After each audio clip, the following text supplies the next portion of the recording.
Olá, estamos de volta com Tudo a Ver aqui na RTV. Você nos acompanha de segunda a sexta pela manhã, das 10 às 11 da manhã, à noite, das 7h30 às 8h30 da noite. E pode nos assistir nos canais 19, 53.1. Também pode nos assistir na internet no rtv.net.br ou então na live no Facebook, é só procurar a RTV Criciúma. Já está no ar no oferecimento de Oral Sim 3045-7777. Esse telefone é o WhatsApp, está na sua tela, você pode adicionar, tirar todas as suas dúvidas. Também está conosco o estúdio de beleza Tati Amandi de Sara, o WhatsApp também na tela, você pode encontrá-los nas redes sociais. Móveis Correia Bac, que todas as semanas traz dicas sobre arquitetura, design de interiores, decoração. Curso de moda do Senac também com dicas sobre o curso e sobre o universo da moda. E ainda Marzante Sara que me veste no dia de hoje.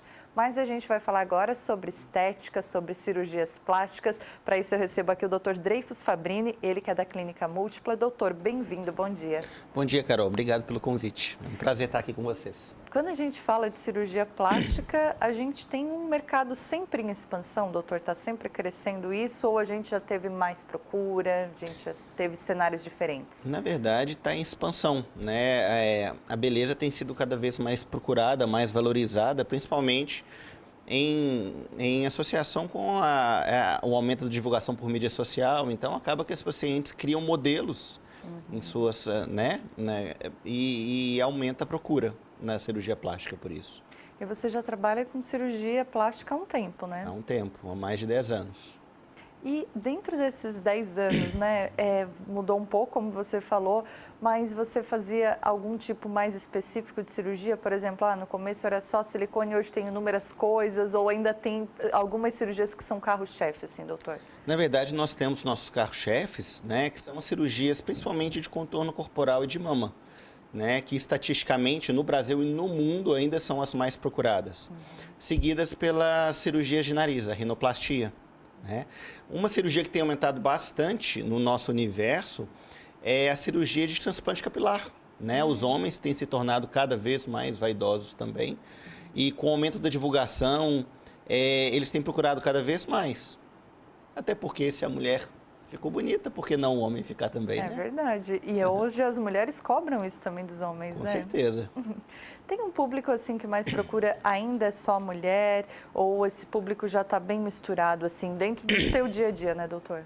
Eu diria que 85% dos nossos pacientes ainda são mulheres, mas está mudando, né? Justamente pelo fato de a procura pelo transplante ou por cirurgias secundárias como lipoaspiração e ginecomastia em homens, isso está mudando um pouquinho. E dentro desses anos todos, né, que você trabalha com homens e mulheres, tem alguma especialidade sua que você gosta mais de fazer ou você faz todos esses tipos de cirurgias que você falou aqui pra gente? Eu gosto de cirurgia difícil, né? Então, uma das minhas cirurgias favoritas é a cirurgia de face. É uma cirurgia que ela está em constante mudança e, inclusive, tem congressos anuais no mundo só sobre face, né? Para pequenos detalhes, porque a cirurgia de face é uma cirurgia de detalhes. Mas, de um modo geral, eu faço todas as cirurgias, né? Conforme demanda, desde que esteja ao meu alcance, para mim é um prazer ajudar. Tempo de recuperação, de cuidado, eles são muito diferentes dependendo da cirurgia? Ou, fez uma cirurgia plástica em alguma área do corpo, geralmente os cuidados são parecidos, doutor? Eu costumo dizer que 15 dias é um número mágico, assim, né? A maioria dos pacientes estão bem recuperados com 15 dias. Evidentemente que isso depende também do tamanho da cirurgia, do porte da cirurgia. Então, uma paciente que, por exemplo, se submete a uma cirurgia de abdômen, ela vai demorar muito mais a se recuperar do que um paciente que faz uma cirurgia na orelha, por exemplo, né? Até porque está mexendo, como você mesma disse, numa área maior do corpo. Né? Então, vai exigir mais cuidados, vai incomodar mais, né? E vai exigir um repouso maior por parte do paciente. Esse tempo de repouso, na hora que chega, né, uma mulher, um homem no consultório e vai conversar e você vai dizer, tem que ficar tantos dias parado sem dirigir, isso conta muito nos dias de hoje? Ou as pessoas, não, eu já sei que é assim e vou fazer mesmo assim e vou aguentar esse tempo quietinho ali? Não, com certeza. Tem pacientes que, inclusive, repensam ou reprogramam a cirurgia em função disso. Da nossa parte, a gente procura ficar sempre monitorando isso, porque é fundamental. A gente costuma dizer que não adianta a gente fazer uma cirurgia com carinho, uma cirurgia bem feita, se o paciente não faz a parte dele, no que tange a recuperação da cirurgia, né? Até porque envolve muito ponto, muita sutura, que ainda ali no início é muito frágil, né? Para a gente falar em aumento de força têncil, um termo técnico, a gente fala de sutura, são no mínimo 2 meses. Então, realmente é um período muito longo, né? Então, realmente ali no início é importante. Uma outra coisa que tem pesado muito é esse verão nosso, né? A gente vive numa região muito quente, então não são todas as pessoas que estão dispostas a se submeterem a uma cirurgia e ficar numa recuperação, né? Ficar em recuperação num calor tão alto. É importante falar que recuperação não é sinônimo de ficar deitado o tempo todo, até porque a gente não recomenda isso, né? Mas sim, ficar mais quietinho. Quando a gente fala isso, né, do meu termo mineiro, que eu sou de Minas, é realmente evitar maiores esforços. Aqui a gente diria que é ficar saracoteando menos, doutor. Exato. Porque essa questão do pós-operatório, como você disse, é muito importante, né? Com certeza. Não adianta. Ontem ainda escutei de uma pessoa, fiz uma 15 dias depois. Daí uma outra pessoa que trabalhava na área falou assim, fez errado. E isso é comum, de as pessoas acabarem achando que está tudo ok e não cuidar desse pós-operatório. E pode acabar até dando um problema mesmo se a pessoa não seguir as recomendações, né?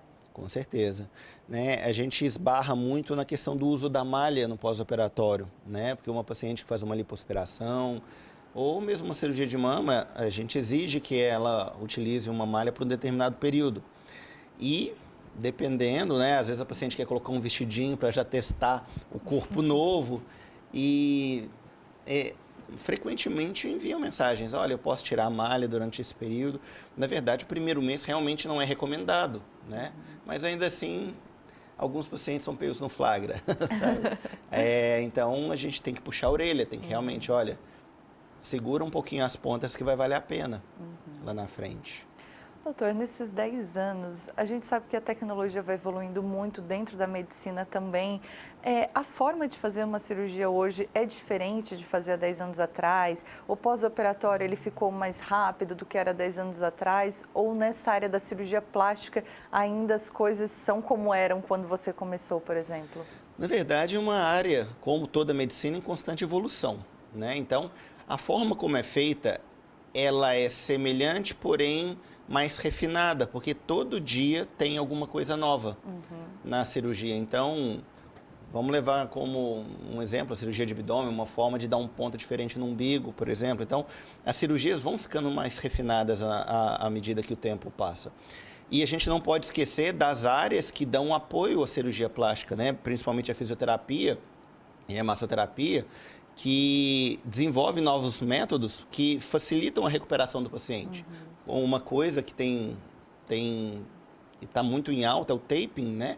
Que é um tipo de fita que é colocado no paciente que facilita demais a drenagem no pós-operatório. E essa evolução toda, então, é numa equipe múltipla. Então, como você disse, está todo mundo junto, multiprofissional ali. Exatamente. A questão é melhorar cada vez o entrosamento da equipe, né?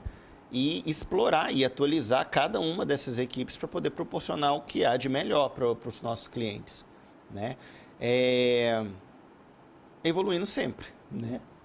Doutor, você falou que gosta de cirurgia difícil, que as cirurgias faciais acabam sendo, né, mais delicadas por conta de detalhes, mas em quanto tempo se faz uma cirurgia? Tem cirurgias que são mais longas? Eu digo, o teu tempo de trabalho ali mesmo, né, na sala de cirurgia. As cirurgias, elas têm uma média de prazo. Então, por exemplo, uma cirurgia de mastopexia, que é retirada de pele de mama, ela dura em média 3 horas, um abdômen dura 3 horas. Uma cirurgia de face vai para 5 a 6 horas. Uma cirurgia de nariz é 2 horas e meia, 3 horas. Mas isso é sempre uma média. É claro que a gente pode encontrar eventuais dificuldades durante a cirurgia. Eu acho que o segredo nesse caso é ter um pouquinho de paciência e não sair da cirurgia enquanto não tiver 100%. Né? Eu acho que cirurgia plástica é impossível falar em cirurgia plástica sem falar em capricho. Então, tem casos, sim, que dá muito mais trabalho. Então, tem mama que chega, às vezes, até 5 horas, mas que, às vezes, é um mal necessário, esse tempo aumentado, para a gente poder chegar num resultado desejado, porque é o que a paciente deseja, ou o paciente, no caso, né? Então, o transplante capilar, por exemplo, é uma cirurgia artesanal. Então, tira fio por fio e depois coloca-se fio por fio. Então, é uma cirurgia de 8 a 10 horas. Nossa. Infelizmente, isso não é muito maleável. A gente não tem como melhorar demais esse tempo, porque é fio a fio. E a gente está falando de 2 a 3 mil unidades foliculares ou 6 mil fios. É bastante. Então, é bastante tempo. Doutor, essa questão de antes da cirurgia, que a paciente vai dizer, eu quero fazer isso, eu quero fazer aquilo, essas conversas ali no consultório, essa preparação toda, ela também é muito importante? Porque eu imagino que às vezes chega, né, com uma foto, eu quero ficar assim. Sim. E como é que é essa relação? Porque você, enquanto cirurgião, vai saber, isso dá, isso não dá, essa paciente está com essa expectativa, mas isso lá na frente não vai dar certo. Como é que é essa construção daquilo que vai ser feito lá na sala de cirurgia? Isso aí que você tocou, Carol, é fundamental, né? Eu acho que a primeira consulta da cirurgia plástica é o momento que a gente tem como sentir um pouquinho o que a paciente está querendo, né? Então, a gente senta com ela, às vezes ela mostra foto, a gente acessa imagens na internet e mostra, olha, isso aqui eu consigo fazer, isso aqui eu não consigo por causa disso. No seu caso, o objetivo é fazer isso aqui, porém a gente não consegue fazer isso por causa disso. Então, é relativamente comum isso. Para auxiliar a gente nesse objetivo, a gente inclusive a gente conta na nossa clínica com um equipamento que é chamado Vectra XT, quem quiser pesquisar, fique à vontade. Mas é um equipamento que gera uma imagem tridimensional do corpo do paciente. Então, para, por exemplo, cirurgia de nariz ou mesmo cirurgia de mama, a gente tem condição de fotografar, gerar uma imagem e sentar com a paciente e falar, olha, a gente consegue fazer isso aqui. O que você pensa? O objetivo disso, na verdade, não é mostrar o que a gente vai fazer, mas o que a gente pode fazer. E realmente, muitas pacientes, principalmente em nariz, elas chegam com outra ideia. Porque às vezes as pacientes falam assim, eu quero afinar o nariz, tá? Mas por que afinar o nariz? Onde? Né? Então, olha, existe uma forma de raciocinar em cima de uma cirurgia de nariz e eu faço questão de demonstrar isso para elas. Então, é importante realmente a gente perder um tempo nessa parte, sabe? E não simplesmente falar, vem cá, vamos fazer isso e pronto, entendeu? Então, a gente senta, olha, isso aqui tem que ser feito assim. Tem alguma dúvida em relação a isso? E vai amadurecendo. Se for necessário, volta de novo na nossa clínica. E até, eu costumo falar, a paciente tem que estar 100% certa do que ela está fazendo. Porque isso evita futuras frustrações. Sai muita gente braba lá, doutor? Falei para o médico que eu queria afinar o nariz, ele disse que não dá, eu vou procurar outro, porque aquele não quer fazer? Sabe que não, assim, eu acho que tem dois tipos de paciente. Tem aquele paciente mais realista e, graças a Deus, eu acho que a gente acaba atraindo esse tipo de paciente, né? São poucos, realmente, os pacientes que chegam lá com pedidos surreais, assim. Então, mas é tudo questão de saber conversar. Né? Então, que tem pacientes que procuraram outros, eu não tenho dúvida. A gente não consegue agradar gregos e troianos, né? Mas a minha filosofia é o seguinte, se a gente for pé no chão desde o início, a gente corre menos o risco de errar. Às vezes o paciente pode ouvir o que ele não deseja ali no início, mas lá na frente vale a pena, sabe? Porque a plástica é uma especialidade de muita alegria, mas de muita frustração também. Então, eu acho que cabe a nós, que a gente está ali como pivô dessa relação toda, né? Tratar isso de uma forma melhor, de uma forma mais elaborada com o paciente. Né? Falar que nem tudo são flores, né? Nem tudo nós vamos soltar foguetes. E realmente, é uma cirurgia, é uma especialidade médica como qualquer outra. Então, a gente fala a parte boa e tem que falar a parte ruim também. Tem muita gente, doutor, que tem muito medo da cirurgia plástica porque é uma cirurgia, né?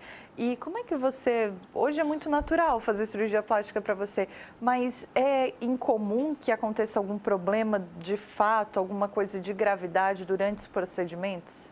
Quando a gente fala em problema dentro da cirurgia plástica, existem os problemas, né? As complicações leves e as complicações mais graves. Quando a gente se refere a complicações graves, evidentemente é morte, né? E a mais frequente, que é uma complicação mais complicada, é a trombose, né? Que pode complicar com embolia pulmonar. As complicações menores estão relacionadas a principalmente problemas relacionados a ponto, alguma coisa de sutura. Então, assim, o que eu costumo dizer para os pacientes? Isso, durante as minhas consultas, eu não escondo dos pacientes, porque, como eu disse, é uma especialidade médica, então cabe a nós falarmos, ó, a cirurgia de abdômen, por exemplo, é assim. Agora eu vou te falar um pouquinho das possíveis complicações dela. Alguns pacientes realmente ficam, nossa, mas eu não achava que era dessa forma. Eu falei, não, eu estou te falando porque pode acontecer. E se acontecer, a gente vai estar aqui para te ajudar. Mas para você não se sentir enganada lá na frente. Né? O objetivo é esse. A gente costuma, né, os cirurgiões plásticos em congressos, a gente tem uma máxima. Assim, a gente costuma dizer assim, ó, quem fala que não tem complicação em cirurgia plástica, ou está mentindo ou não opera. Porque, na verdade, é uma especialidade médica. Então, assim, o que cabe a nós evitarmos a questão de complicação, a gente vai fazer. Então, fazer a cirurgia com capricho, seguindo toda a técnica necessária. Entretanto, tem uma parte que a gente não controla, que é a biologia de cicatrização do paciente. Então, infelizmente, nessa parte, é um limite humano, né? Não está vinculado a nada. Então, assim... Para quem se pergunta, cirurgia plástica pode dar problema? Pode, como qualquer outra especialidade. Mas um pré-operatório bem feito, uma conversa, os exames todos, eles podem evitar alguma coisa? Com certeza. Né? Eu acho que o preparo adequado do paciente é fundamental. Né? Quando a gente fala muito em trombose, existem N cuidados que podem ser feitos antes, durante e após a cirurgia para poder evitar. E com eficácia de mais de 97%. Então, é mais ou menos assim, olha, eu estou te mostrando o buraco, mas a gente vai fazer de tudo para não cair nele, entendeu? É mais ou menos assim. Doutora, cirurgia plástica é um caminho sem volta? Tem gente que chega lá no teu consultório todo ano e quer fazer alguma coisa e está sempre querendo mudar, porque é isso que a gente ouve muito assim, fez tal coisa, ano que vem quero fazer tal coisa, quero refazer isso, porque também a gente vai envelhecendo, o corpo vai mudando, os padrões vão mudando, mas é um caminho que não tem mais volta? Sim, eu diria que é um casamento, é um segundo casamento, né? Mas os pacientes, curiosamente, assim, a gente tem pacientes, nós estamos aqui em Criciúma já há 6 anos, e eu tenho pacientes que andam comigo ali, caminham comigo desde o primeiro ano. E sempre vem, eu diria que é uma questão de manutenção, Carol. Né? Às vezes vem um paciente, opera uma mama, depois fala, mas agora realmente, igual você está dizendo, por que não fazer um botox ou fazer um preenchimento? Né? Tudo isso vai agregando valor, né? E eu não vejo nada de errado com isso. Eu acho que realmente o problema é quando algum paciente ele começa a achar problema onde não existe. Aí realmente cabe a nós, até por uma questão de ética mesmo, falar, não, aqui não, vamos parar por aí. Mas entendeu? Você já chegou a ter que falar isso para algum paciente? Assim? Sim, com jeito, claro, né? Mas já falei sim. É sempre questão da expectativa, né? Algumas vezes a gente recebe pacientes que estão acima do peso, a gente tem que falar com cuidado, olha, isso aqui é melhor primeiro perder um pouquinho de peso para poder fazer isso.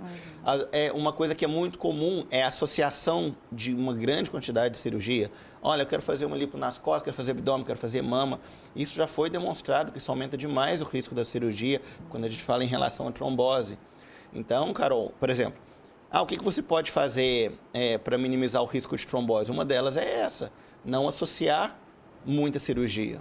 Olha, se você quer operar as costas, o abdômen e a mama, vamos fazer as costas e o abdômen primeiro, depois a gente faz a mama. Não são todos os pacientes que gostam de ouvir isso, mas realmente a gente tem que ser polêmico, porque é a coisa certa a se fazer.